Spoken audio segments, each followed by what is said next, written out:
Hey everybody, welcome back to the channel. My name is Jeff, and today we're going to do some what solds. Today we're going to talk about a conversation that I had with a viewer, a longtime eBayer. But I want to start with the what solds, get that out of the way because I need to get these shipped out today. So yesterday was probably one of the more normal days that in terms of sales, in terms of sales, but my ability to send offers to watchers has really steadily been increasing. Like today, I think I woke up to 15 between the two stores. And I do want to clarify something that I said in my last video. When I say that the economy could have a little bit more of an impact in slow sales, I do mean that quite literally, a small impact.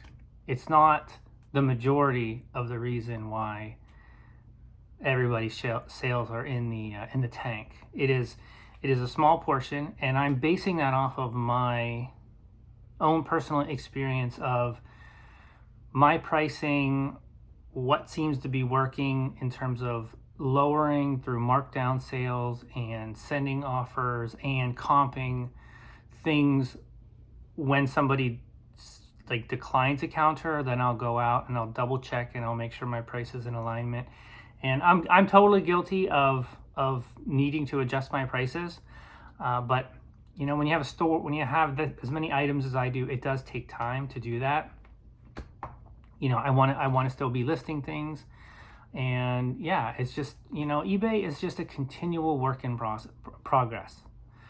I like to think of myself as a perfectionist, but maybe I'm not because I'm slowly accepting the fact that I don't think my store is ever going to be exactly the way I want it. I think there's always going to be changes that are going to need to be made. And for me, letting go of some of that stress or that need to fix everything, it's a process. And I'm learning to let go of that at some point, because the truth of the matter is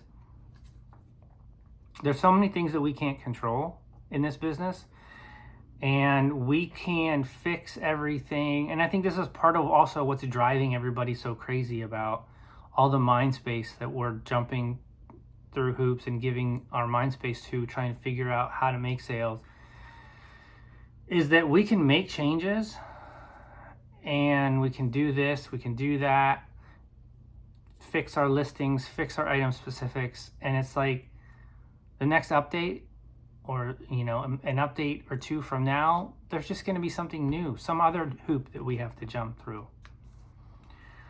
So what's the point of me talking about this? It's just, you know, it's kind of therapy for me. And I'm hoping that some of you guys can relate in terms of like feeling the pressure to go back and always make our store perfect. I don't claim what I do to be perfect, but I do want to clarify that the economy is a factor. There's no doubt. I'm hearing this across the board. But in my opinion, the platform has tremendous issues that is the real culprit, in my opinion. Now, what really is unfortunate is that the economy is in the tank and prices have gone up in a lot of places. And I really feel like eBay is missing the boat right now by not having a properly functioning website, because they're not doing themselves a favor in being able to capture. People do come to eBay to buy, to get a deal, or to find something that's extremely unique, in my opinion. So what better time than now, when inflation is high, prices are high everywhere, that our sales should be gangbusters right now, in my opinion.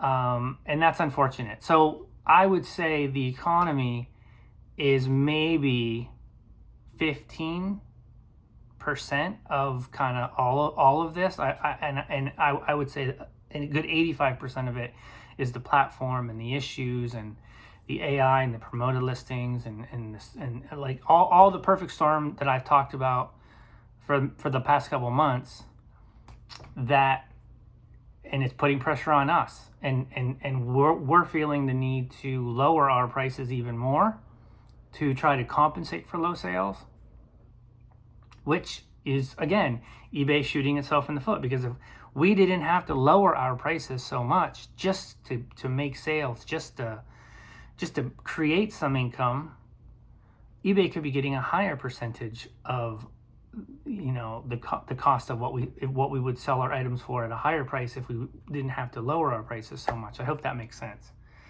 All right, so yesterday I had a number of sales. I didn't tally up the amount, the quantity of items sold, but I did get up to 286. So that's right where I want to be, right? Exactly where I want to be, and near right down to the dollar in my opinion. But I mean, where I want to be and where I am is so far off in terms of consistent sales. I want to create consistent sales, even if I was 20% lower than where I wanted to be on a daily basis, but I was consistently doing that. That would be more acceptable than the wild gyrations of, oh, I had a great day today, but what's going to happen for the next 2 days? So this is such a beautiful, in my opinion, beautiful cover for X-Men. I just like that old style. This sold for $11 plus shipping. I'm gonna zip through a couple comics. This was not really a good deal. This was, I think, $7 including shipping. So it's yeah, I don't know how it got down to be at the price that it was, but you know, just through markdowns and sales, yeah. So I sold a couple pops, Funko Pops. So this one sold, and I do not recommend buying pops, like from a reseller standpoint. They're just, I don't know, there's so many of them, and I bought some in a bulk deal, and not like a massively big bulk deal. I'm talking like maybe 30 or 35, and they are taking forever to sell. And maybe, again, maybe my prices are too high. This sold on, I don't know, this was just he just bought it. I didn't send an offer out. That sold for $20 plus shipping and handling. Sold a couple toques, winter hats, whatever you want to call them, beanies. This is my most hated team in the NFL because they are my team's rival, the Minnesota Vikings. These sold for $15. Happy to get these out of my house. Maybe they're cursing the Vikings this year because my team is horrid, just horrid. I've been a fan for 38 years, I think. 80s. Yeah, I think I've been a fan for 38 years, and they just find new and creative ways to let me down. Okay, this was a pretty good sale. I sold this set of Esther and Jerry Hicks DVDs. Law of Attraction in Action. If you're unfamiliar with who they are, she channels this other being, I guess, named Abraham. The information, I mean, I've not listened to these, but I've listened to some of their stuff in the past. There is some pretty fascinating information there, I will say that. Those sold for $60. And then the big sale of the day was, ironically enough, some Funko Pops. But I didn't buy these ones in the set of Funkos that I got. I actually got these at a thrift store. It's a set. It's a set of the Book of Life, and all four of these total. And one of these, okay, so I'll show you the one that's actually worth the most. All four of these sold for $150 plus shipping. And I've had these for a while, and I thought in my mind that I think this is the money one. This is the one that's really expensive, I think, if you were to buy this one separate. But I think getting them all in one shot is nice for the consumer too as well. So they only have to pay one shipping fee. So yeah, these sold for $150. I think they were on sale. I'm pretty sure I sent an offer, and then they countered, and I'm like, you know what? Now they haven't paid yet. I wasn't even going to count it, but I contacted them, and and they're kind of new, and I contacted them, and I just wanted to make sure. I'm like, hey, are you still interested in buying this? And they're like, yeah. So I'm assuming they're gonna pay. So, well, I'm not holding my breath, right? So today I woke up. I only had one sale overnight, and it was for this Primo corduroy hat. It's kind of a really sweet hat, actually. Primo Hawaii's original beer. Anytime I see stuff like this, I like to pick it up if it's in good shape, and this is in really good shape. Like, there's just, this area here, there's no wear. Yeah, so this sold for, and this was a weird one because the guy was going back and forth. I think I had it listed for I probably had it listed way too high. But it was one of those deals where he came in at a price, and then I countered, and he tried to, and then he emailed me to see if I would do a lower price, and then I came down a little bit more, and then he just bought it at my first counter. So I don't know. So this sold for $16.50 plus shipping, and then I sold two of these at local pickup. So I had two of these Boston ones, and then he bought one Boston, one Buffalo Sabres, and he wanted the Calgary Flames. And in my listing, I had an inventory issue, so I only had the two. So he originally offered for the three for $40, which I was going to accept.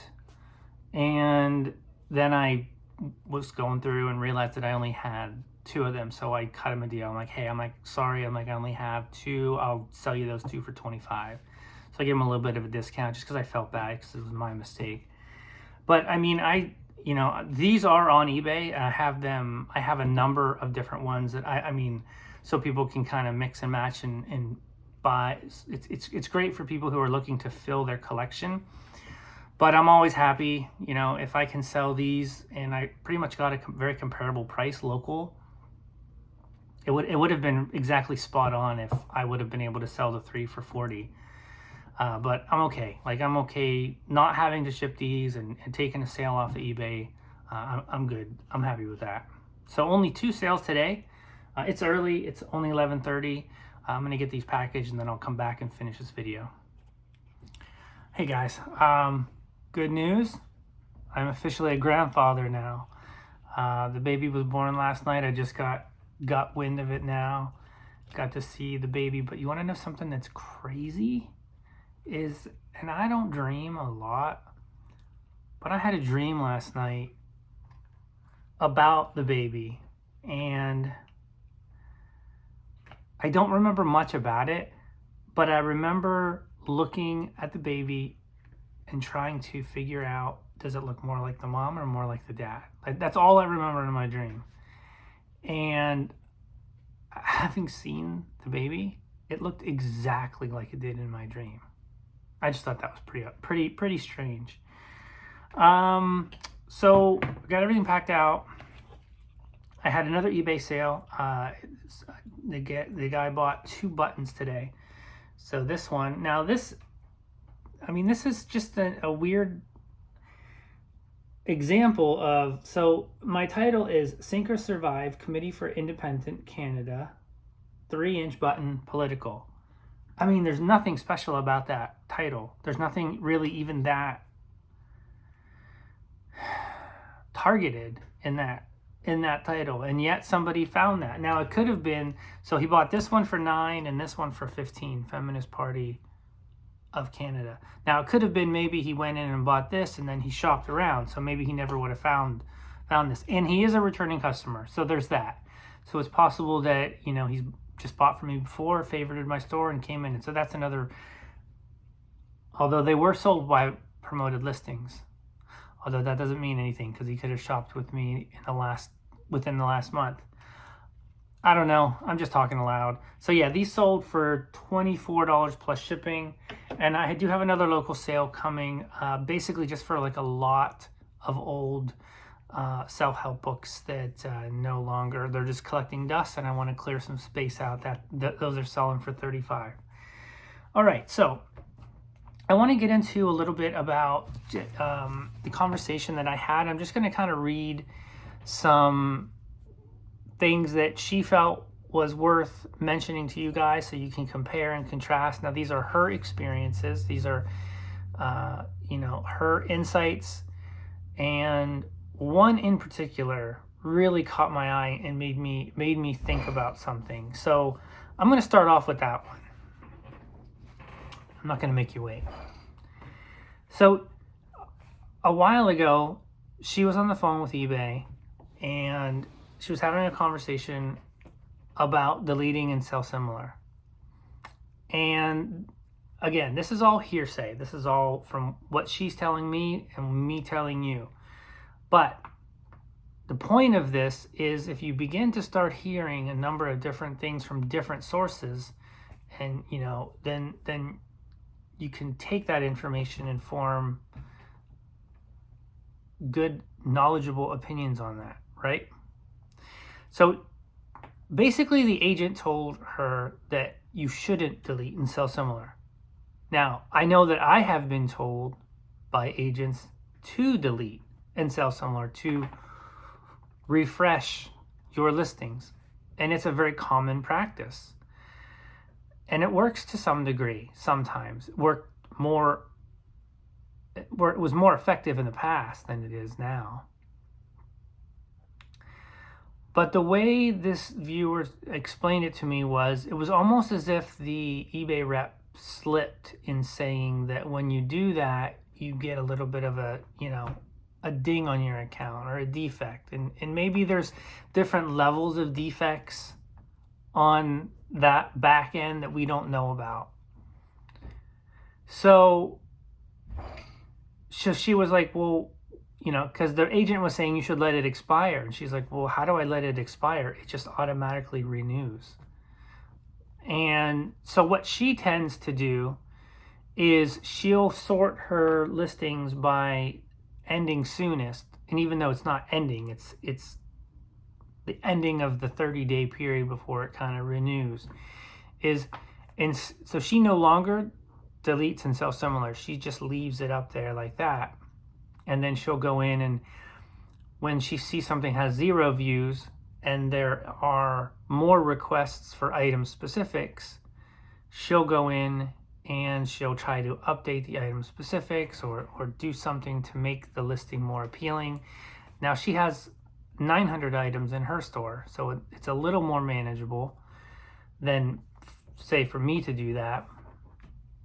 But I thought that was an interesting process, and definitely one worth considering. Now, a couple other things to add to that is, I know that Josh Galt doesn't like to delete his items and sell similar because he likes it to be indexed on Google. And when you delete that listing, it breaks that link and it has to re-index. And another thing that she mentioned, which I was thinking of as soon as she was saying that, was James over at My Boring Reseller Life. He does delete and sell similar by the bulk, like by a lot, thousands of listings at a time. And his store seems to be, not just his store, but his store especially seems to be getting hit hard. And maybe there is some correlation to that. Maybe it's just the fact that eBay's website is just not functioning, it's not working. There's a zillion other conspiracy theories out there to try to make sense of what's going on. But I just thought that was interesting. I wanted to pass that on. And she says that in her experience, white backgrounds are preferred by Google, by eBay. I literally just started last week playing around with adding some white backgrounds, but to me sometimes it makes the item look weird. Now what I'll do, so I only use it on a few so far, but I still will leave the original as my second picture so someone can see the first one on white. Now I actually did sell something. I sold that Dremel nail, that pet grooming sharpener thingy, the recharger. I mean, that was the first white background, one of the first ones that I listed, and it sold. Is there a correlation between there? I have no idea. But I know that in general, I don't really like the looks. It makes the edges of the items look weird. So if I do add the white background and I feel like it looks okay, I will still leave the original one as the second picture so people can see it in its natural setting, right? Okay, she also feels or believes or knows, that Google will take into account the 51st characters of the eBay listing when it comes to search. I believe she said including the spaces. So, that cuts down. So basically put your least important at the end, which goes without saying, to be honest. And, she believes that, obviously, the main thing of what it is, the brand. This is how she likes to formulate her title structure, is the brand, what the item is, and then any variations. And that's about kind of how I kind of do things. Sometimes I will put what it is first, and then the brand, and then any variations, and then I'll go even so far as to do like reinforcements of the item, like pants, jeans, buttons, pins. I'm not thinking of any, coat, jacket, things that other people would, toque, winter hat, beanie, just the different words that someone could potentially be searching for. Let's see here. So she has a belief that for every 100 items that you have in your store, so let's say you have 1,000 items in your store, that right now you seem to get one sale. So you'd have 10 sales in a week. I went back and I did mine. I'm below that. Like I'm right around 50 sales between the two stores, and I've got 8,000 items. So I'm not even getting to that. But we all know that the more you list, it doesn't equate into more money. We are, what's the word? Our sales are somewhat controlled, I guess. But it would be interesting if you guys went back and looked at how many items you had, picked any 7-day period and saw how many sales you got, and see if any of that, if you can relate to any of that. Let's see here. What else? I found it interesting. She says that BlackRock and Ventura are major stakeholders in both eBay and Etsy. I thought that was pretty interesting because both platforms are a bit of a mess right now. A bit of a mess. Somebody left a comment on here that you cannot block buyers on Etsy, and I just think that that's absolutely wild and not right. Like, we should have absolute control over who we do or do not want to sell from.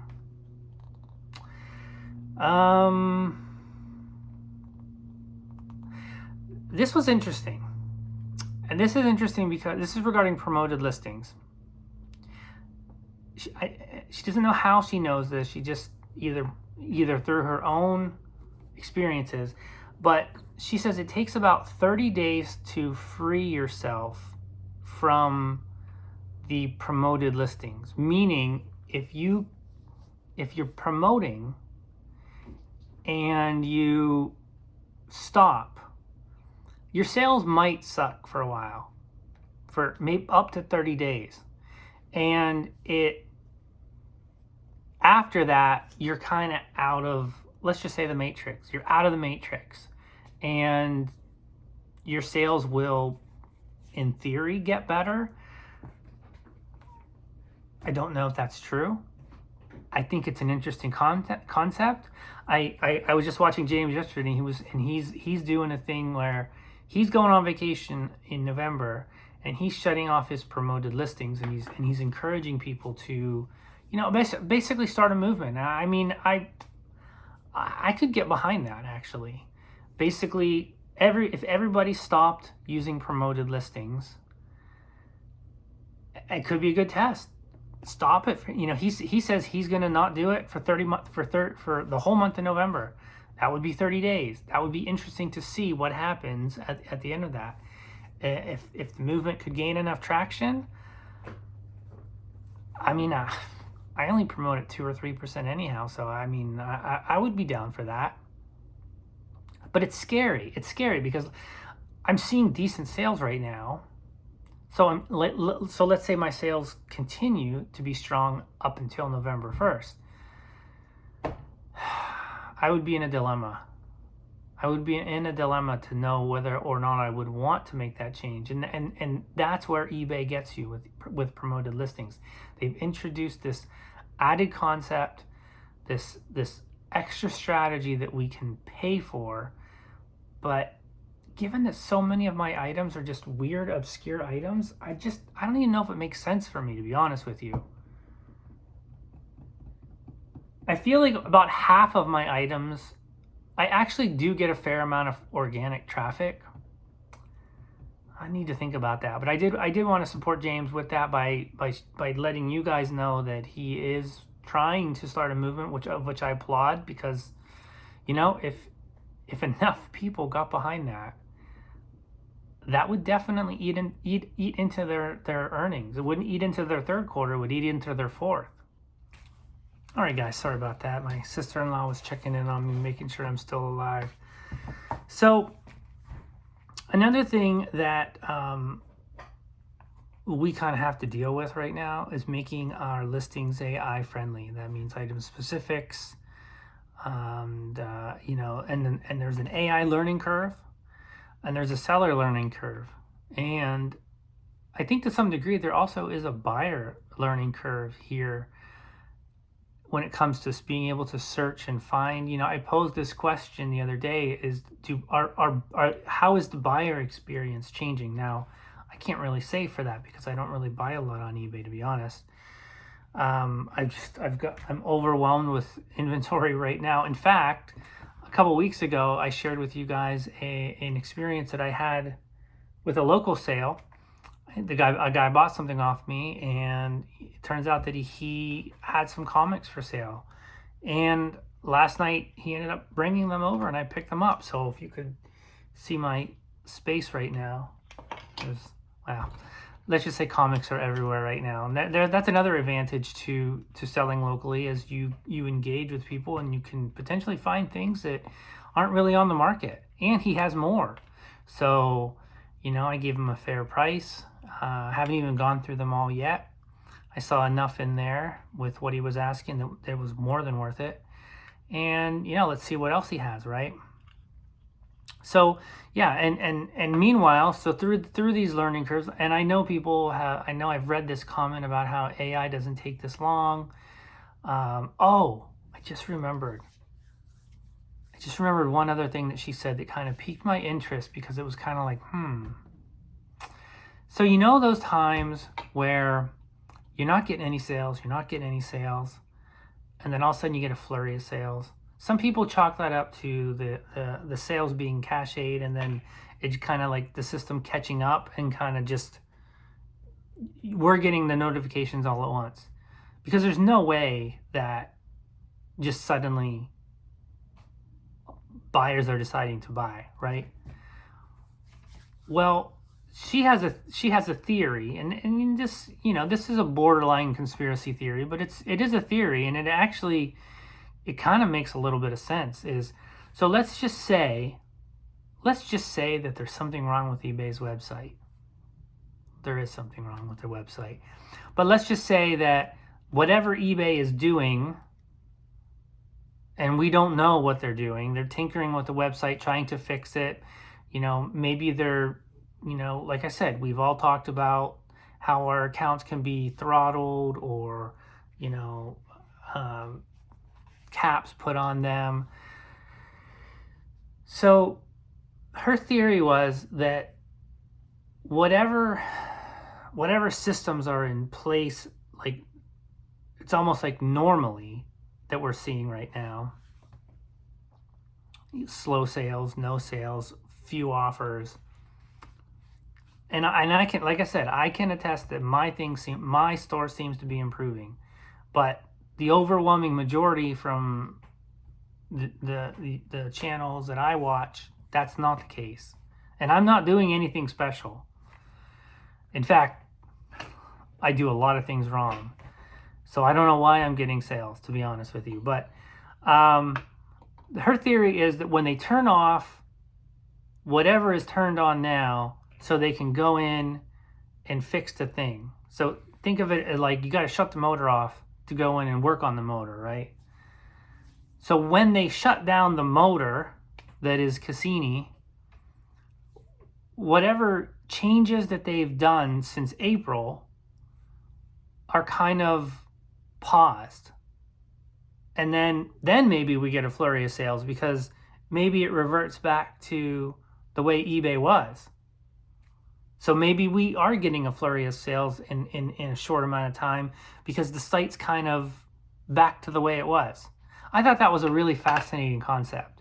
I don't know if it's true, but it's definitely something, it's some food for thought, right? So definitely an interesting conversation. So what I was saying is we are in a period where the AI is learning, and a lot of people have made the comment like AI doesn't take that long to learn. Maybe it does, right? Maybe we're giving too much credit to AI.